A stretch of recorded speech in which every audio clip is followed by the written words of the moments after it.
Assalamualaikum warahmatullahi wabarakatuh. Alhamdulillahi rabbil alamin. Wassalatu wassalamu ala ashrafil anbiya'i wal mursalin Sayyidina Muhammadin wa ala alihi wa sahbihi ajma'in. Subhanaka la ilma lana illa ma'allamtana innaka antal alimul hakim. Amma ba'd. Hadirin hadirat jamaah salat maghrib Masjidil Al-Qadar rahimakumullah. Semoga kita semua senantiasa dirahmati oleh Allah Subhanahu wa taala. Amin amin ya rabbal alamin. Pada malam hari ini ada sesuatu hal yang cukup urgen saya sampaikan, yaitu mengenai tentang sesuatu yang sempat gaduh, sesuatu yang sempat ricuh di media sosial atau di dunia nyata, yaitu tentang akan ada rencana kedatangan seseorang utusan dari US, yaitu dari Amerika Serikat, seorang wanita bernama Jessica Stern. Jessica Stern ini adalah seorang aktivis perempuan, aktivis HAM, aktivis gender, aktivis seksual, yang mana dia berencana datang ke Indonesia ini tanggal 7 sampai 9 Desember. Sekarang tanggal berapa?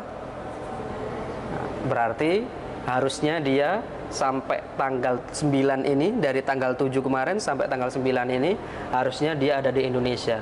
Untuk apa itu?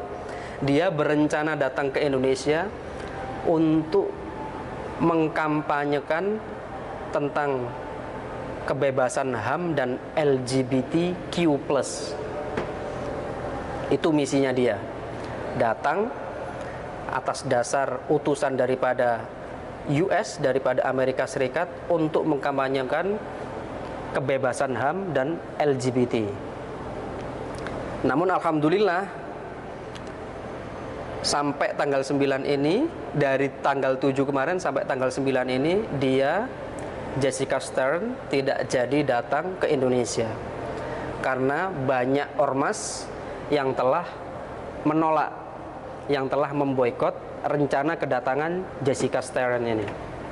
MUI sudah bersuara, PBNU sudah bersuara, PP Muhammadiyah juga sudah bersuara, dan banyak lagi ormas-ormas Islam yang bersuara menolak kedatangan Jessica Stern ini. Harusnya yang memiliki concern untuk menolak kedatangan Jessica Stern dalam rangka mengkampanyekan kebebasan HAM dan LGBT ini bukan hanya Islam, karena LGBT itu tidak hanya menjadi larangan di dalam agama Islam, namun agama yang lain juga. Agama Kristen anti LGBT, agama Hindu, agama Buddha, agama Konghucu, agama Katolik, Protestan, semuanya. Tidak ada satupun agama yang membolehkan, yang menghalalkan, yang mendukung yang namanya LGBTQ+. Alhamdulillah, berkat adanya penolakan-penolakan itu melalui Dubes AS, Dubes Amerika Serikat, maka Jessica Stern batal datang ke Indonesia ini. Tapi jangan senang dulu. Kita jangan senang dulu, jangan bahagia dulu. Karena apa? Mereka tidak akan berhenti di sini. Mereka tidak akan berhenti di sini. Mereka pasti akan berencana melakukan tindakan-tindakan atau cara-cara lain supaya mereka bisa melancarkan, memuluskan niat yang menjadi niat mereka. Entah apa itu. Jadi masing-masing kita, para jamaah, para santri, harus waspada, harus pasang mata, pasang telinga, waspada juga di media sosialnya. Tidak hanya itu, para aktivis, para pegiat LGBT juga mereka melakukan propaganda-propaganda yang luar biasa. Kalau yang selama ini yang mereka tuntut, yang mereka inginkan adalah melegalkan perkawinan sesama jenis, melegalkan perkawinan jeruk makan jeruk, pisang makan pisang. Tapi sekarang sudah bukan itu lagi, naik level lagi, sudah bukan itu. Yaitu yang pertama, propaganda yang mereka lakukan adalah meng-LGBT-kan syariat Islam, meng-LGBT-kan syariat Islam. Luar biasa, syariat Islam mau dibuat LGBT. Seperti apa itu? Mereka mengatakan bahwa Allah says LGBT is equality. Equality itu adalah sejajar, setara. Jadi LGBT itu ya sama seperti kalau laki-laki dengan perempuan, perempuan dengan laki-laki. Equality. Love is halal. Mereka mengatakan itu. Kemudian di pamflet itu, kemudian ada mereka gambar love. Love, di tengahnya ada lafaz Allah. Tapi love-nya ini gambarnya adalah pelangi. Yang mana kita ketahui sekarang ini bahwa pelangi sudah bukan hanya sekedar menyanyi. Pelangi sekarang dijadikan oleh orang-orang pegiat aktivis LGBT adalah menjadi simbol daripada LGBT. Jadi sekarang kita sudah barangkali mbah-mbah ini atau ibu-ibu, mbah putri barangkali kalau lagi ngomong, lagi ngasuh anaknya, lagi ngasuh cucunya barangkali, kalau dulu dinyanyikan, ya, dinyanyikan pelangi pelangi alangkah indahmu. Nah, udah nggak usah diteruskan, semuanya sudah hafal. Nah, kalau sekarang sudah nggak bisa. Coba kalau mbah putrinya ngasuh cucunya barangkali menyanyikan itu, atau ini ibu-ibu lagi ngasuh, lagi ngomong anaknya, kemudian nyanyikan itu, nanti bisa dibilang, wah ini berarti mbahnya, ibunya ini pro LGBT. Padahal pelangi sudah jauh ada lebih dulu. Baru-baru ini aja yang namanya pelangi dijadikan simbol LGBT. Kemudian yang saat ini di Piala Dunia di Qatar itu, pemerintah Qatar itu adalah anti LGBT. Kemudian pemerintah Qatar itu membuat gambar, ya, gambar payung, payungnya warna hitam. Kemudian di situ ada tulisannya adalah syariah. Yang megang dua anak dan orang tua laki-laki, perempuan. Jadi apa namanya, sebuah keluarga ini megang sebuah payung yang bertuliskan syariah. Kemudian air hujannya ini berwarna pelangi. Berarti menggambarkan bahwa syariat Islam itu melindungi, memproteksi daripada perilaku LGBT. Nah, tapi para pegiat LGBT tidak kalah akal, tidak habis akal. Kemudian mereka membuat tandingannya dengan gambar yang sama. Dengan gambar yang sama. Ada payungnya juga, ada anak, dua anak, kemudian bapak dan ibu. Kemudian semuanya diwarnain pelangi. Semuanya diwarnain pelangi. Kemudian yang air hujannya itu ditulis homopik Islam. Homopik Islam. Jadi Islam dikatakan homopik, homofobia. Luar biasa. Belum lagi sekarang sudah mulai di barat ini, negara-negara yang pro terhadap LGBT, US, Inggris, Jerman, dan banyak lagi negara-negara yang pro terhadap LGBT ini. Kemudian sudah mulai ada masjid-masjid yang pro juga terhadap LGBT. Coba bayangkan. Nggak kebayang kan kalau di sini, di Masjid Al-Qadar ini, ketua takmirnya pro terhadap LGBT. Yang ada perempuan. Di masjid pro LGBT ini ada perempuan. imam diperbolehkan perempuan. Jadi perempuan boleh mengimami, yang mana makmumnya juga laki-laki, nggak masalah. Jadi campur saja udah. Jadi sholatnya sudah bukan kayak seperti umumnya, laki-laki sendiri, perempuan sendiri, campur. Laki-laki, perempuan, laki-laki, perempuan, laki-laki, perempuan. Bebas sudah. Kemudian yang perempuan sudah tidak perlu lagi sholat menggunakan jilbab, mukena, nggak usah, ya biasa aja. Itu. Jadi syariat Islam diacak-acak sedemikian rupa sesuka hati mereka. Pokoknya mereka pinginnya bagaimana, ya itulah yang mereka kerjakan. Jadi sudah, hal yang semacam ini kan dilakukan oleh orang-orang liberal. Nah ini mereka liberal, sudah LGBT liberal, sudah liberal LGBT, sudah kompak, klop sudah.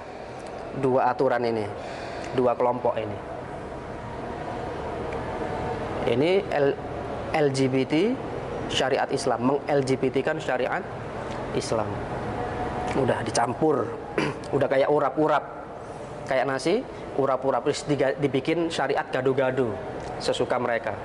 Kemudian yang kedua, mereka membuat yang namanya The Holy LGBT Quran. Jadi Al-Quran yang ada ini sekarang itu mereka anggap kadaluarsa, sudah nggak relevan. Jadi Al-Quran yang ada ini, yang santri-santri, yang jamaah, para jamaah baca selama ini, itu dianggap kadaluarsa, sudah tidak relevan. Dan mereka berdusta bahwa Allah membuat aturan baru, 12 aturan. Jadi Al-Qurannya unik. Al-Qurannya ada gambar Little Pony gitu ya. Apa? Yang kuda yang ada ada itunya, tanduknya itu kayak Pegasus gitu ya. Kemudian gambarnya pelangi-pelangi. Ya semuanya simbol pelangi. Dan yang luar biasanya adalah mereka mengklaim Quran yang mereka cetak sudah 1 juta eksemplar, 1 juta buah yang sudah tersebar. Bukan hanya berbentuk fisik, tapi juga e-book. Jadi bisa diakses di internet. Coba, luar biasa. Syariatnya diacak-acak, mushafnya, Al-Qur'annya diacak-acak. Membuat Al-Qur'an sendiri. Kemudian yang paling luar biasa, yang paling epik adalah mereka membuat Rainbow Hajj atau Rainbow Ka'bah. Jadi Ka'bah yang kita tahu adalah kiswahnya itu penutupnya warna hitam. Ini penutupnya rainbow, pelangi. Dan ini mereka adakan, mereka letakkan adanya di Jerman. Jadi para penggiat LGBT, para pecinta LGBT, para pelaku LGBT jika mau haji bukan lagi ke Mekah, tapi ke Jerman, ke Ka'bah buatan mereka sendiri. Luar biasa yang mereka lakukan terhadap aturan syariat agama Islam. Hancur ini sudah kalau seperti ini. Makanya kita semua, para santri, para jamaah sekalian, para pemirsa, harus senantiasa pasang mata, pasang telinga, pasang hati, pasang jari, untuk senantiasa ngecek apa yang terjadi di media sosial. Saya pernah beberapa waktu yang lalu memposting video yang mana ada salah satu pemain bola itu mengegolkan gawang lawannya. Kemudian selebrasinya adalah menendang garis garis pojok tempat corner kick itu. Nah, di situ kan ada tiang kecil, ada benderanya. Benderanya di situ adalah bendera pelangi. Selebrasinya dia adalah menendang tiang itu karena dia anti LGBT. Kemudian video itu saya posting di TikTok dan Instagram, dihapus video itu, nggak bisa.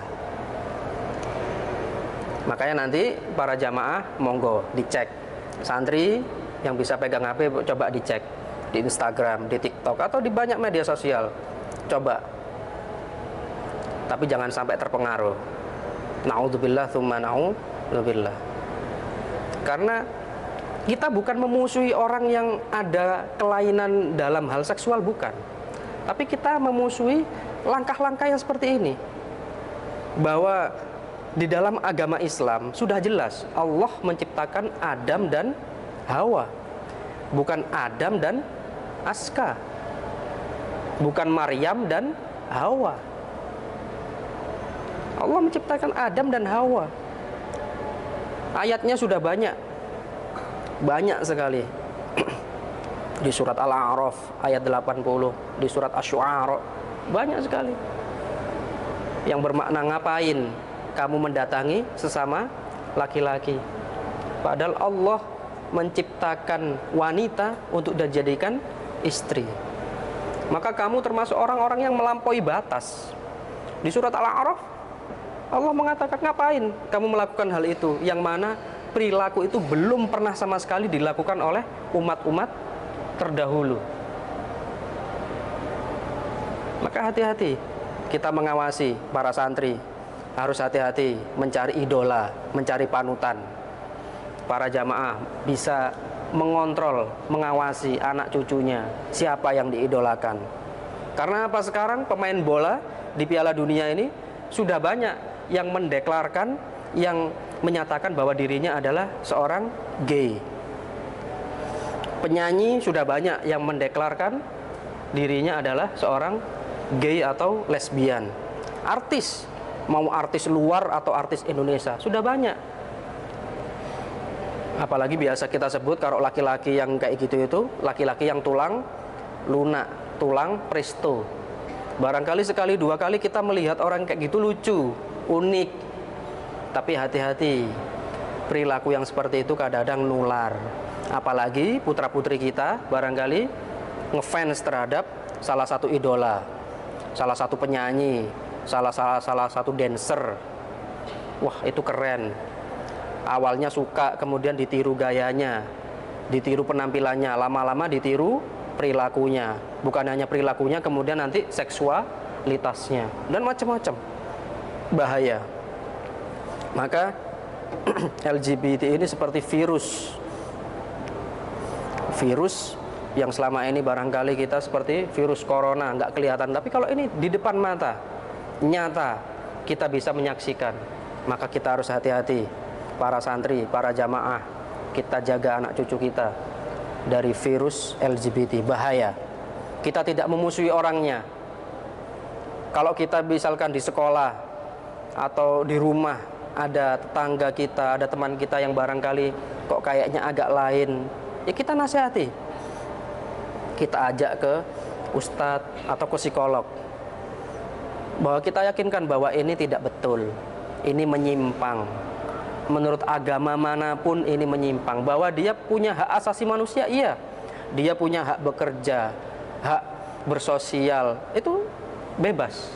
Tapi secara agama itu menyimpang, salah, harus disembuhkan. Jangan sampai dibiarkan. Kita tidak mencaci, kita tidak sampai mengusir atau mempersekusi, tidak. Tapi kita meyakinkan bahwa itu salah. Jangan sampai malah lebih salah lagi dengan mengacak-ngacak syariat Islam. Syariat Islam di LGBT kan, Al-Quran dibuat versi LGBT, Ka'bah dibuat versi LGBT. Itu malah dosanya murakkab, dosanya malah double. Maka kewajiban kita semuanya untuk pasang mata, pasang telinga, baik di dunia nyata atau di media sosial. Kita jangan sampai terpengaruh. Karena apa? Sekarang di media sosial sudah banyak sekali postingan-postingan yang arahnya ke LGBT.